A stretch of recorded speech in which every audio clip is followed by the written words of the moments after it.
daug dirba ir gyventi iki 100 metų. Arba prašau, jau 100 metų ir dar noriu 100 metų. Esu dvigubas pilietis. Dėkui, laba diena visiems. Iš tikrųjų daug gerų pranešimų girdėjote.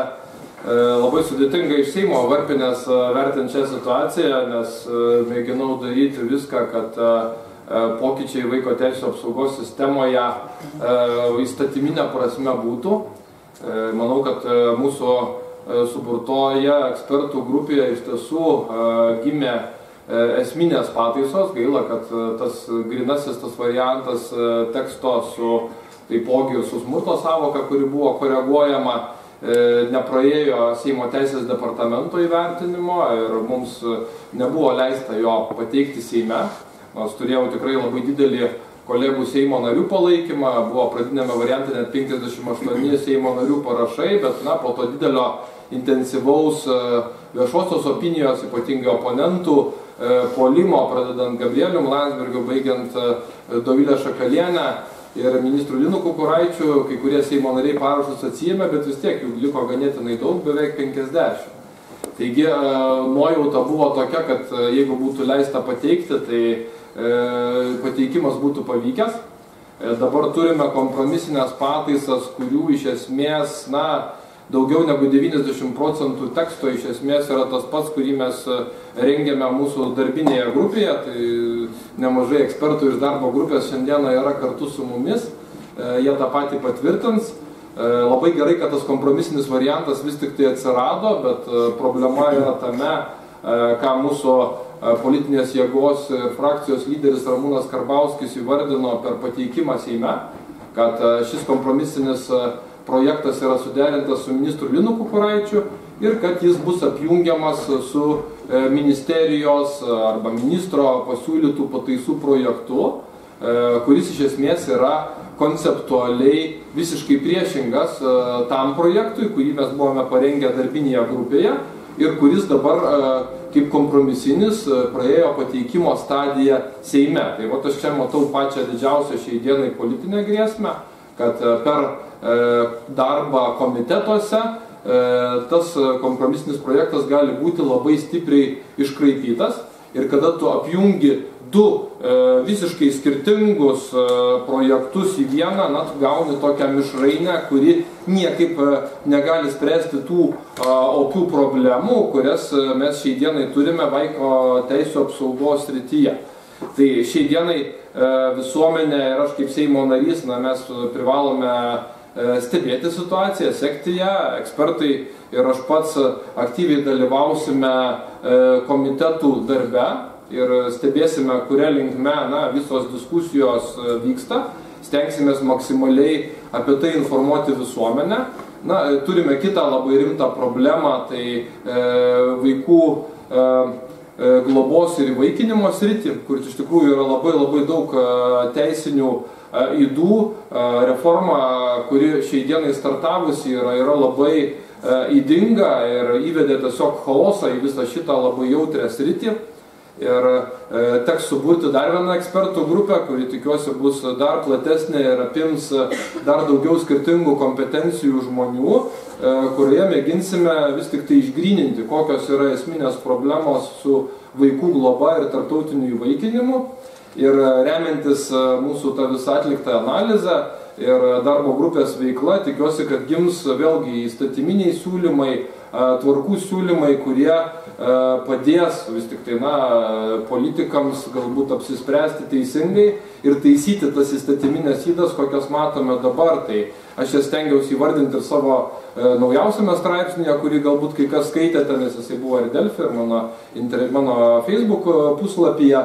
Iš tiesų yra blogai, kai dabar pagal įstatymą proceso dalyviais negali būti tokie artimi vaikų giminaičiai, kaip suaugę jų broliai, seserys, nes jie dabar pagal įstatymą nelaikomi šeimos nariais. Tai yra tikrai labai sudėtinga ir didelė problema.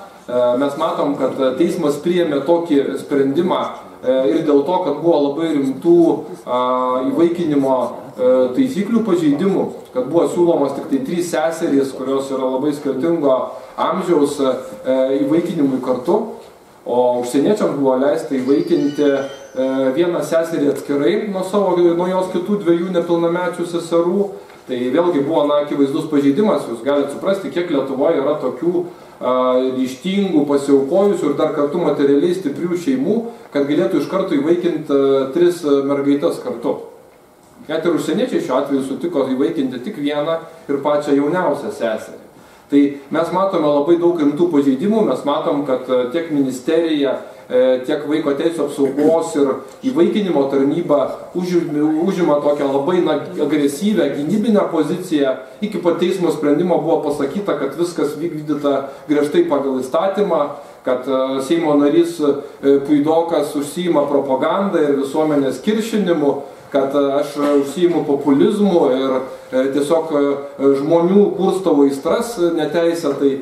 Bet realybė, kaip matome, yra kiek kitokia ir vis tik tai tų problemų ydų yra labai daug ir jeigu žmonės dalinsis tą informaciją, bus aktyvus, jeigu jinai bus viešinama, kaip ir įvardino gerbiamas advokatas Saulius Dambrauskas, tai tada kartu su visuomenės nuomonė tą parlamentinę kontrolę atlikti yra įmanoma, bet kada visuomenės nuomonės ir žinojimo ir įsitraukimo ir viešumos tokioms problemoms nėra, tai tada sukovoti yra labai sudėtinga, nes pas mus vis dar yra įprasta valstybėje, kad visi nori būti valdininkais ir niekas nenori būti valstybės tarnautojais. Žinot, yra esminis skirtumas, kada tu esi valdininkas, tai tu valdai žmonės.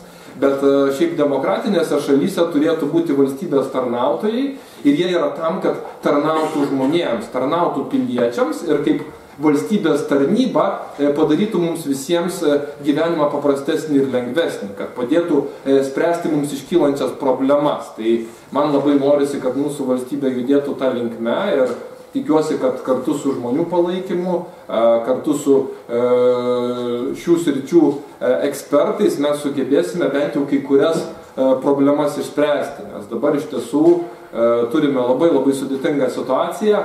Esame Kaune, taip likimas nulėmė, kad būtent Kaune yra daugiausiai problemų vaiko teisių apsaugos srityje. Kodėl taip yra, tai ekspertų nuomonė, čia jau ne mano asmeninė nuomonė, nes aš savęs nelaikau iškilių ekspertų šioje srityje, nes toks ir nesu, bet vis tik tai ekspertų teisininkų nuomonė taip yra todėl, kad Kaune šita visa reforma startavo pirmiausiai ir agresyviausiai buvo taikoma ir diegiama ir buvo visi vaikų globos namai labai intensyviai panaikinti, neturint alternatyvų labai aiškių suformuotų. Ir dabar mes matome labai didelės bėdas ir dėl tų bėdų skundžiasi ne tik tai patys socialinės rūpybos darbuotojai, bet skundžiasi ir ta pati policija, nes tenka bendrauti su pareigūnais, su jų vadovais. Tai iš tiesų, kai dabar po tos butus yra vaikai išdalinti, labai skirtingo amžiaus vaikai, ypatingai su paaugliais, yra labai rimtos problemos. Jie elgiasi labai, dažnai netinkamai su savo tom dieninėmis ir naktinėmis prižiūrėtojomis, auklytėmis ir rodo labai prastą pavyzdį jaunesniems vaikams ir turim labai didelę problemą su nusikalstamumu. Ir šitoj vietoj tikrai yra labai aiškios Europos problemos neišspręstos. Ir galiausiai, be abejonės, mes turim labai rimtus tarptautinių įstatymų pažeidimus, kaip tos pačios Hagos konvencijos, kuri labai aiškiai kalba, kad turėtų būti 2 tarnybos, tai yra vaiko teisių apsaugos ir įvaikinimo tarnybos. O šiuo metu Lietuvoje, kaip žinome, tai yra viena tarnyba, kuri priima sprendimus, kada paimti vaikus iš šeimų, ir ta pati tarnyba priima sprendimus, kada tos vaikus galima ir kam globoti arba įvaikinti. Aš manau, kad tai yra labai rimti pažeidimai, su to reikia darbuotis, kad tie dalykai būtų šalinami, kad taip nebūtų. Ir tik tai pašalinus visus tos dalykus mes galėsime kalbėti, kad turim saugesnę valstybę, kad turim saugesnės šeimas. Ir be visų šitų darbų, be abejonės, tikrai yra situacija labai prasta. Taip pat turim kitą situaciją, pačiai pabaigai, ką noriu pažymėti, kad iš tiesų brolio Arūno pavyzdys, kalbant apie tą visą Naujosios Zelandijos situaciją, labai aiškiai atskleidė, kad 18 metų jaunuolis, kada jisai išeina iš globos sistemos, jisai yra paleidžiamas praktiškai į gyvenimą beveik basas, nuogas, plikas ir valstybė jais beveik nesirūpina. Tie keli tūkstančiai eurų, kurie yra jiems suteikiami, yra visiškai niekas lyginant su tuo, ką turi kiti jaunuoliai, kurie turi tėvus, senelius. Tai šitoj vietoj mes privalome padaryti viską, kad jais būtų pasirūpinta ir jiems nebūtų dilema, ar, reiškia, emigruoti, ar keliauti nusikalstamų kelių, nes tikrai labai yra sunki ta dilema ir išgyventi ir nepasukti tuo bloguoju keliu yra labai sudėtinga. Gerai, jeigu tiems jaunuoliams laiku būna ištiesiama pagalbos ranka, jeigu jie sutinka tinkamus žmonės savo kelyje, tada taip jie įsijungia į tos darnios visuomenės dalį. Bet jeigu taip neįvyksta, mes elgtumėmės arogantiškai labai ir neteisingai, teisdami tos jaunus žmonės. Nes tai visi mes ir visų pirma politinė valdžia ir valstybė yra kalta dėl to, kad su jais taip atsitinka. Tai ačiū Jums, kad ši konferencija vyksta, aš tikiuosi, kad tokių diskusijų bus dar daugiau, turėsite galimybę visiems dabar pranešėjams užduoti klausimus, tad linkiu geros ir darbingos diskusijos. Dėkui Jums. Ir Lietuvos kunigas.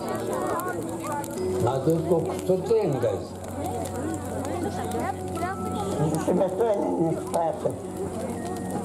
Šoderis. Rado, tada skrynių rado ir patieša už